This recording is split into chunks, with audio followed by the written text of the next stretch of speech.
আমরা চাই না দেশে সন্ত্রাস থাকুক, আমরা চাই না দখলদারি থাকুক। আমি সবাইকে বলবো, যেখানে যেই গুন্ডা, যেখানে যে চাঁদাবাজ গুন্ডামি করার জন্য, চাঁদা নেওয়ার জন্য যাবে, ওকে খাম্বায় বেঁধে রাখবেন। সবাই খাম্বায় বেঁধে রাখবেন, আমাদেরকে খবর দিবেন। আশেপাশে মাদ্রাসা থাকলে মাদ্রাসার ছাত্রদেরকে বলবেন, যেখানে চাঁদাবাজ চলে আসছে, আমি মাদ্রাসার ছাত্রদেরকে বলবো, বাঁশের লাঠি দিয়ে ওদের ঠ্যাঙ্গে গুঁড়া করে ফেলবো। বাংলাদেশের কোনো চাঁদাবাজ দেখতে চাই না, কোনো চাঁদাবাজ বাংলাদেশে থাকবে না। দেশের এই পর্যায়ে দেশ এবং জাতির উদ্দেশ্যে, গাজীপুরবাসীর উদ্দেশ্যে অত্যন্ত গুরুত্বপূর্ণ ভাষণ উপস্থাপন করবেন ইসলামী আন্দোলন বাংলাদেশের কেন্দ্রীয় সিনিয়র নায়েবে আমির, এদেশের লক্ষ কোটি শ্রমিক, যুবক, ছাত্রের হৃদয়ের স্পন্দন, দুর্নীতি এবং বৈষম্যের বিরুদ্ধে প্রচন্ড দ্রোহ, বিগত স্বৈরাচার পতন আন্দোলনের অন্যতম সিপাহসালার আপুসীন মজলুম জনতা শাহেখে চরমনাই মুফতি সৈয়দ মোহাম্মদ ফয়জুল করিম কাসেমী। আসসালামু আলাইকুম ওয়া রাহমাতুল্লাহি ওয়া বারাকাতুহু।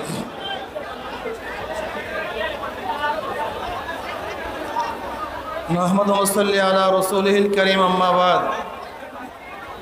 ফাআউযু বিল্লাহি মিনাশ শাইতানির রাজীম। বিসমিল্লাহির রহমানির রহিম। ওয়া মা আরসালনাকা ইল্লা রাহমাতাল লিল আলামিন। সাদাকাল্লাহুল আলিয়্যুল আযীম। সবাই পড়েন সাল্লাল্লাহু আলাইহি ওয়াসাল্লাম। ইসলামী আন্দোলন বাংলাদেশ গাজীপুর জেলা ও মহানগর শাখা কর্তৃক আয়োজিত আজকে এই গণ সম্মেলনের সম্মানিত সভাপতি, কেন্দ্রীয় নেতৃবৃন্দ, সকল স্তরের জনমান ভাইয়েরা আমার, আল্লাহ পাকের শুকর, আল্লাহ পাক রব্বুল আলামিন আপনাকে আমাকে দামি এক মজলিসে, দামি এক উদ্দেশ্যকে নিয়ে সামনে এখানে আসার তৌফিক দান করছেন। এর জন্য শুকরিয়া দান আমরা সবাই বলি আলহামদুলিল্লাহ। ইসলামী আন্দোলন বাংলাদেশ কি ও কেন, এই সম্পর্কে কম বেশি আমরা সবাই জানি। ইসলামী আন্দোলন বাংলাদেশ বিশ্বাস করে শুধু দেশ, দল এবং নেতা পরিবর্তনের মাধ্যমেই মানুষের শান্তি আসতে পারে না, মুক্তি আসতে পারে না। তারা বলেন এ দেশ বারবার পরিবর্তন হয়েছে। এক সময় ব্রিটিশ থেকে আমরা দেশ স্বাধীন করেছিলাম, দ্বিতীয়বার ভারত থেকে পাকিস্তান নামে একটা দেশ স্বাধীন করেছিলাম, তৃতীয়বার পশ্চিম পাকিস্তান থেকে বাংলাদেশ নামে একটা দেশকে স্বাধীন করেছিলাম, আর চতুর্থবার 2024 5ই আগস্ট ফ্যাসিস্ট, খনি এবং দুর্নীতিবাজ শেখ হাসিনার কবল থেকে আমরা দেশকে চতুর্থবার স্বাধীন করেছি। আমরা বারবার দেশ স্বাধীন করেছি, কিন্তু মানুষের ভাগ্যের পরিবর্তন এখনো ঘটাতে পারি নাই। আমরা এদেশে আইয়ুব খানের শাসন দেখেছি, আমরা দেখেছি শেখ সাহেবের শাসন, আমরা দেখেছি জিয়াউর রহমান সাহেবের শাসন, আমরা দেখেছি সত্তার সাহেবের শাসন, আমরা দেখেছি এরশাদ সাহেবের শাসন, আমরা দেখেছি খালেদা জিয়ার শাসন, আর শেখ হাসিনার শাসন তো আমরা দেখছি, উৎখাত করেছি, বারবার নেতার পরিবর্তন করেছি, কিন্তু জনগণের এখনো ভাগ্যের পরিবর্তন হয় নাই। বহু দলের শাসন আমরা দেখেছি, দেখেছি আমরা মুসলিম লীগের শাসন, দেখেছি আমরা আওয়ামী লীগের শাসন, দেখেছি আমরা বিএনপির শাসন, দেখেছি আমরা জাতীয়বাদের শাসন, দেখেছি আমরা জোট সরকারের জন্য ডাস্টবিনে কাক কুকুরের সাথে লড়াই করছে। আজকে আমরা দেখছি বাংলাদেশের মানুষ আশরাফুল মাখলুকাত খোলা আকাশে নিচে শুয়ে আছে। আজকে আমরা দেখছি হাজারো মানুষ চিকিৎসার অভাবে ধুকে ধুকে মরছে। আজকে আমরা দেখছি হাজারো বিধবা ক্ষুধার তাড়নায় যন্ত্রণা ভোগ করছে। আজকে আমরা দেখছি হাজারো মিসকিন, হাজারো এতিম, হাজারো শিশু তারা ক্ষুধার্ত অবস্থায় ঘুমাচ্ছে, হাজারো মানুষ শান্তি নাই, মুক্তি নাই, তাদের পেটে খাদ্য নাই, তাদের শরীরের মধ্যে বস্ত্র নাই, তাদের উপরে কোনো ছায়া নাই, তারা আজকে শিক্ষিত হতে পারছে না। যদি বাংলাদেশের মানুষ শুধু দল এবং দেশ এবং নেতা পরিবর্তনের মাধ্যমেই শান্তি পেত, তাহলে এই মানুষগুলো আজকে কষ্ট করতো না।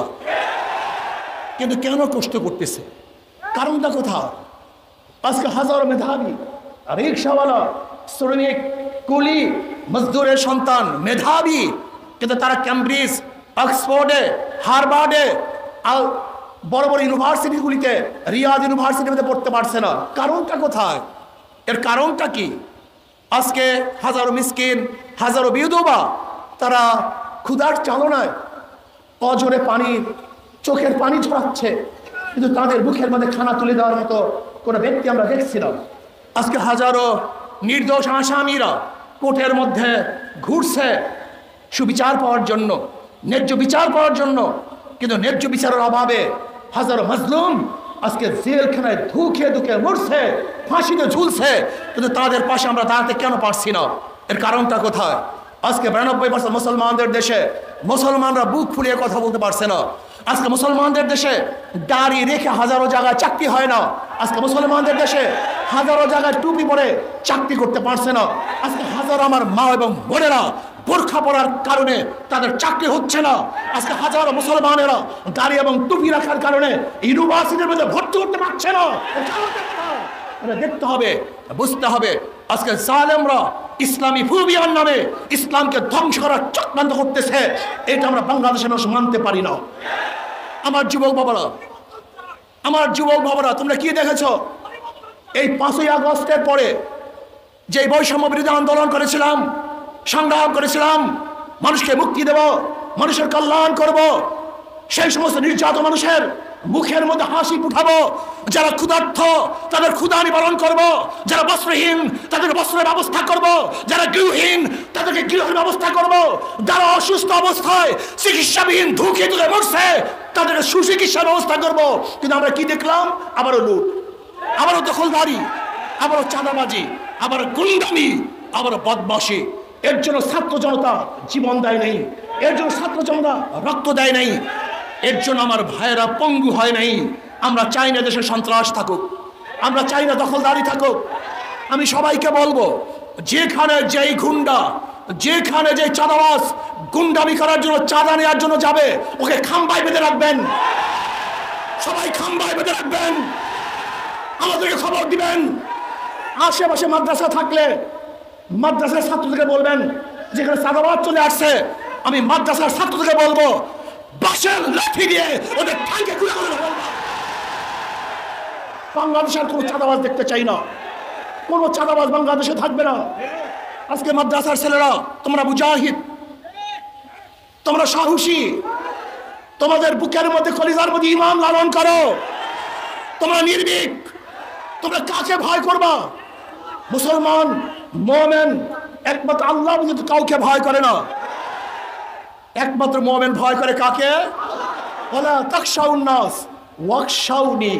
আমরা কাউকে ভয় করি না, একমাত্র ভয় করি কাকে? ইসলাম যদি ক্ষমতায় চলে আসে কি হবে? সবার মধ্যে সাম্যতা সৃষ্টি হয়ে যাবে, সবার অধিকার ফিরে পাবে। মুসলমান, হিন্দু, বৌদ্ধ, খ্রিস্টান, বাংলাদেশের কুলি, তাঁতি, মজুর, জেলে, মেতর, ঋষি, কামার, শ্রমিক, মজদুর, প্রত্যেকটা মানুষ, পুরুষ হোক মহিলা হোক, তাদের অধিকারকে ফিরিয়ে দেব। এবং দেওয়ার মতো একমাত্র নীতি আদর্শ হলো ইসলাম। ইসলামের বাহিরে দ্বিতীয় কোনো নীতি আদর্শ মানুষকে কল্যাণ করতে পারে না। আমি আমার জ্ঞানী ভাইদেরকে বলবো, তবে ইসলামকে বাদ দিয়ে এই 53 বছর পর্যন্ত গণতন্ত্রবাদ, সমাজতন্ত্রবাদ,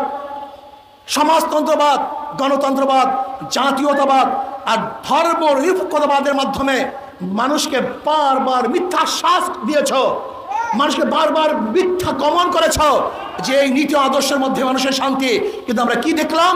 এই 53 বছরের মধ্যে গণতন্ত্রবাদ, সমাজতন্ত্রবাদ, জাতীয়তাবাদ আর ধর্মনিরপেক্ষতাবাদ মানুষের শান্তি দিতে পারে নাই।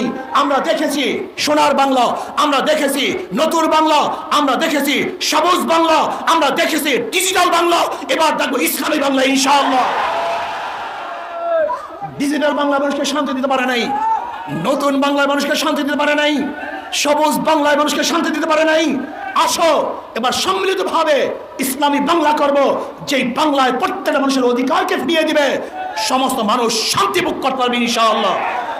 আমি হিন্দু ভাইদেরকে বলবো, সামনে দুর্গাপূজা চলে আসছে, আর উদ্যমের সাথে আরো আনন্দের সাথে দুর্গাপূজা পালন করবেন। আওয়ামী লীগের আমলে যেইভাবে দুর্গাপূজা পালন করছেন, তার চেয়ে ওজন এবার দুর্গাপূজা উৎসব আপনারা বেশি করতে পারেন। কিন্তু মনে রাখতে হবে, ধর্ম যার যার, উৎসব তার তার। ধর্ম যার যার, উৎসব তার তার, ভোলাবেন না। আর দুর্গাপূজা নিয়ে কেউ যদি রাজনীতি করতে চায়, চক্রান্ত করতে চায়, ইসলামী আন্দোলন বাংলাদেশের প্রত্যেকটা নেতা কর্মী অত্যন্ত প্রহরী অবস্থা আছে, তারা পাহারা দিবে। আমাদের সংখ্যালঘু ভাইয়েরা তাদের পূজা উদযাপন করবে, ধর্ম পালন করবে, নির্বিঘ্নে করবে, শান্তির সাথে করবে, নিরাপত্তার সাথে করবে। এই দায়িত্ব ইসলামী আন্দোলন বাংলাদেশ কাঁধে তুলে নিয়েছে ইনশাআল্লাহ।